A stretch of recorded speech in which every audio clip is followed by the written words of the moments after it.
Hello friends, welcome to enlighten class. இன்னைக்கு நாம subject pronouns ஆன he, she, it, I, we, they, you present ஆயிருக்கிற சில example sentences பார்க்கலாம் வாங்க. He, அவன். He, அவன். He is smart.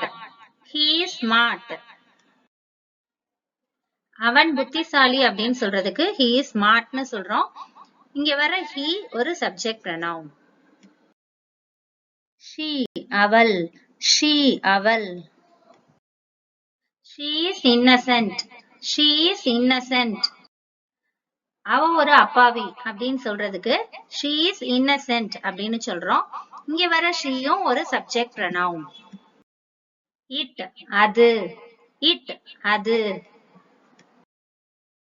It is large. It is large. அது பெரியதுன்னு சொல்றதுக்கு it is largeன்னு சொல்றோம். இங்க வர இட்டும் ஒரு subject pronoun. இப்ப நம்ம பார்த்த he, she, it மூணு singular subject pronoun. singular அப்படின்னா ஒருமை, ஒரு ஆளையோ இல்ல ஒரு பொருளையோ குறிக்கக்கூடியது. I, நான். I, நான். I am a teacher. I am a teacher. நான் ஒரு ஆசிரியர் அப்படின்னு சொல்றதுக்கு I am a teacherன்னு சொல்றோம். இங்க வர I ஒரு subject pronoun. We, நாங்கள். We, நாங்கள். We are tired. We are tired. நாங்க ரொம்ப சோர்வா இருக்கோம் அப்படின்னு சொல்றதுக்கு we are tiredன்னு சொல்றோம். இந்த சென்டென்ஸ்ல வர we ஒரு subject pronoun.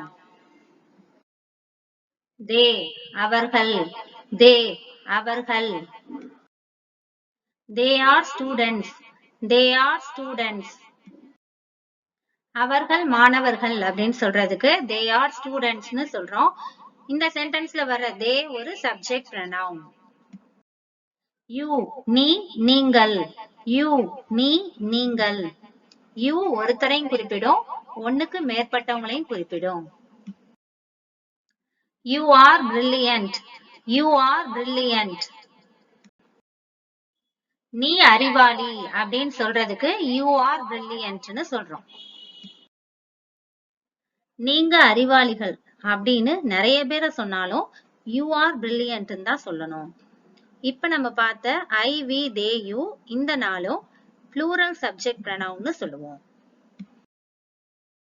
இந்த வீடியோல நாம subject pronouns பார்த்தோம். அடுத்த வீடியோல object pronouns பார்க்கலாம். இந்த வீடியோ பிடிச்சிருந்துச்சுன்னா லைக் பண்ணுங்க, ஷேர் பண்ணுங்க, கமெண்ட் பண்ணுங்க, மறக்காம சப்ஸ்கிரைப் பண்ணுங்க. Thanks for watching.